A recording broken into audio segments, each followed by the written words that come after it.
preface the sermon this morning. I think a helpful hint to all of our precious little ones here this morning, young ladies and young men. Listen carefully to what I say. If your mother tells you to do something, do it. Don't say, "Woman, what is that to you and to me?" You're not Jesus. No. Don't say it to your wife either.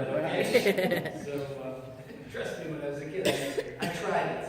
It didn't work. How couldn't you I sit? said, "But Mom, I'm being biblical." No, it didn't work. I said, "Yeah, I'll be biblical." We'll leave it at that. Okay, and the other thing too, I wanted to comment on this. Listen to this. Listen to this. I love this. His mother said to the servants, "Do whatever he tells you, my son." Does that sound like a Jewish mother? Yes. Seriously. Very much so. I'm going to tell you about my son. Well, my son's a God. My son's a Lord. My son's the Messiah. Well, you heard the one, right? My son's a doctor. My son's a lawyer. My son's the Pope. He doesn't have his own house. He has his own city. All right, enough of the comedy. But I'm trying to correct the mood because I was in such a bad mood. But not you. Most of us, I think, have a superficial acquaintance with the stories. The first miracle of Christ recorded by John. Someone says, well, obviously, I've heard that before, water into wine. A family saved from embarrassment by Jesus' act. So the party, the music, the laughter mixed with the cool night air as people forget about the hardness of life and they set aside their anxieties, at least for one day, or actually the way weddings went in Jesus' day, actually for a couple of days. They set aside and they just forget about, for a moment, the struggle to survive, and they simply dance into the wee hours of the morning. I think that this story is in some ways like a beautifully wrapped Christmas present. You remember Christmas, it wasn't all that long. Other than the fact that, as I said last week, it seems like it was years ago now. But imagine we have this beautiful gift. We remove the bow and the paper. We glance inside. But we have yet really to grasp, or should I say, to be grasped by the value of the contents inside. So this morning, I think what we should do together is to look carefully at this event and this story, and I think we come immediately to the conclusion of one. Clearly, there is more going on in this than just a story. There is more here than meets the eye. You could preach 50 sermons on this text. So this morning, what I want to do is I'm going to, for your sake, I'm going to reach my hand into the box. I want to take out some of the parts, name them, identify them, comment on them, and hopefully be able to begin to the process of putting it all together so that when you leave, you're more clear about, and I think this is what John wants us to be this morning, to be a little bit more clear about who Jesus is and what God is doing in and through him for the sake of the world, and to be more clear about that than when you came in this morning. The first piece, when you reach in and you take out, this probably sounds strange to some people. It's not something that anyone would ever often connect with the church. It's a dangerous word. And in fact, G.K. Chesterton, who was a really articulate, funny Roman Catholic in the early part of the 20th century, had to say this is one of the most dangerous things that God ever gave to you and to me, because the possibilities for it being misused are legion. The first piece that you see this morning is a word called pleasure. Pleasure. I'll give you a hint. I have a few things to say about it, but I just wanted to give you a hint at the beginning. God is not against it at all. In fact, God invented it. But what I want you to do this morning is just think for a moment. If you want, you can close your eyes. Don't do it for too long. That's dangerous. But just think for a moment. Think about, picture in your mind's eye a religious person. Think of somebody who you know is very religious. And you know they are religious because they let you know they are religious. Visualize a religious person. And I would say that this morning, if I handed out paper, or we just, with a show of hands, if we did a survey, I would be willing to bet, and I am not a betting man, but I would be willing to bet that 8 out of 10 of us see in our mind's eye a religious person in the worst sense of the term. The last person in the world that you would ever want to be seated next to. Do you know what I'm talking about? No. Nobody? You have yet to have that experience. You will. Hopefully not at Thanksgiving, but you will. Oh, okay. So picture this. Here's a sour-faced pickle puss. And you know people like this who just have this incredible gift for sucking the life and the joy out of just about every gathering. And now comes along Jesus, and he turns 6 stone jars, 20 to 30 gallons, into 180 gallons of really good stuff. Not that box stuff, but really, really good stuff. Talk about overwhelming. Talk about over the top. It's like I heard a colleague say one time, it would be like asking for a glass of water, and instead of being given a glass of water, God gives you Lake Michigan. That's how over the top this is. As I said before, contrary to popular misconception, God is not against pleasure in any of its forms. I know I'm being dangerous, but in any of its forms. Because as I said before, he created it. I was listening to Sandy read the first lesson. For the Lord delights in you as the bridegroom rejoices over the bride. So shall your God rejoice over you. God is not a cosmic killjoy. God is not a celestial party. God affirms human joy. God takes delight in it. Pleasure and joy and laughter in the right place and at the right time. And given the world in which we live, I think it's the right time just about any time. These things aren't only just healthy, but they are downright human in the best sense of the term. Pleasure.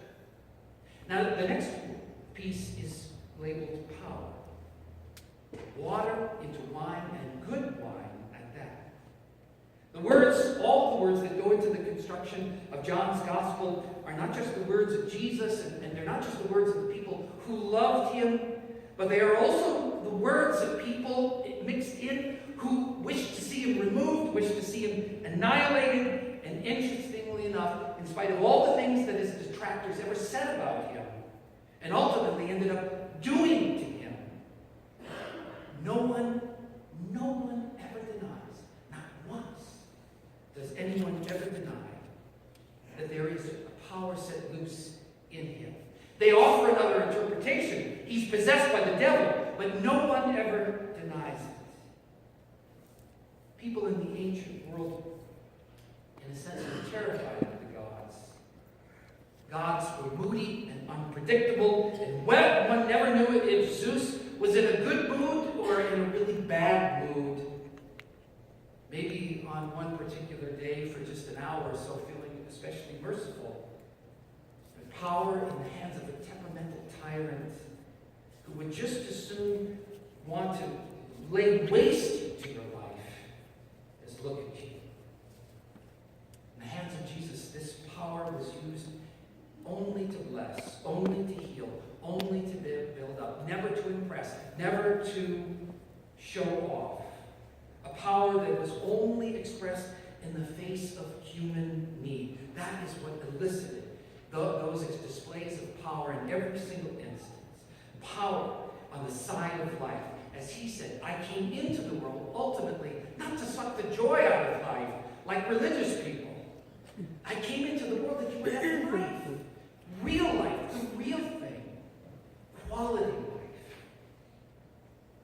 And the next piece is a word called freedom. Jesus' response to to his mother's statement about the wine has a harsh ring to it. It really does. And no amount of creative tampering with the words will ever be able to smooth them out, and people have tried, but it doesn't work. The way in which Jesus speaks to his mother suggests respect, because he should, because she's a Jewish mother and he should learn to respect his mother. But it also expresses distance. Jesus is not to be controlled by anyone. Jesus will not be manipulated. Jesus will not be told what to do. Jesus submits only to the will of his heavenly Father. And there is a word here, I think, for us as individuals and as St. Mark. Jesus is not our errand boy. Jesus is not the means to our ends. Someone we use to get what we want, and then when we get what we want, we set it aside until we want more. We are his creation. This place was his idea. And we are here this morning on his terms and by his grace. And when we leave, we go out into the world by the grace of God to do his will in the world. And then there is a last piece. I said to you at the beginning, I said, there's more here than meets the eye. And I think that is particularly true about the 6 stone jars. 6 in the scriptures, numbers mean things in the Bible. 6 means incompleteness. 7 is fullness. 7 is the number for God, for instance. But 6 means incompleteness. The jars are there for people to wash their dusty feet.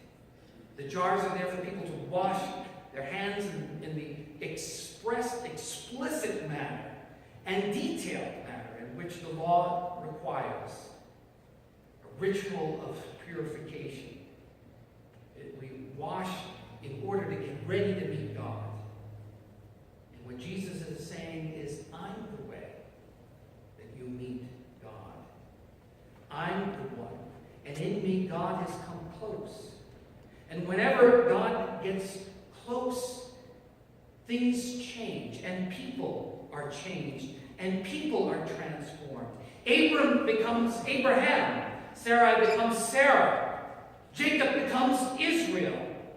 A cowardly Peter becomes a courageous Peter. And there is every reason to believe that there's more than just a grain of truth in the tradition, that Peter was literally crucified upside down. Like Jesus, I'm sure there were plenty of opportunities for Peter to recant and to run, but he didn't. He didn't. And that brings us to somebody who had a knack and a gift for persecuting and attempting to wipe out the church, who becomes St. Paul, and who is the reason that you are here today. What Paul would also say to us, and we reminded ourselves yesterday when we gathered to study 1 Corinthians in Bible study, is that we have all been changed, and we are all being changed. But as Paul would say to the Corinthians, he would say to the good people of St. Mark, and especially to the pastor, you are not angels yet. There is no halo and there are no wings. The waters of your baptism, God, hung a sign around your neck. Under construction. That's the truth of all of us. Transformation. To put it together, in a sense, we create a puzzle, and it is a strange picture.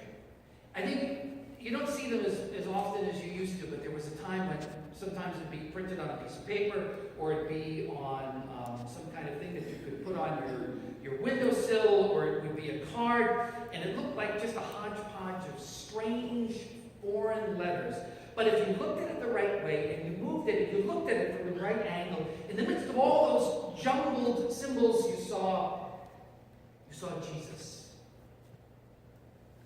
Some people at that party just saw a man. Some even heard him give directions about the wine, but nothing more. Others believed and saw more. Others, in a sense, caught a glimpse of the glory of God. In certain moments, the curtain is drawn back, and for a brief span of time, we see that God has come close to us. God transforms water into wine, just a sign of bigger and even greater things to come. Like from a cross, despair is turned into hope. And on one Friday and on a Sunday morning, the most amazing thing, the only reason to be here this morning in the cold,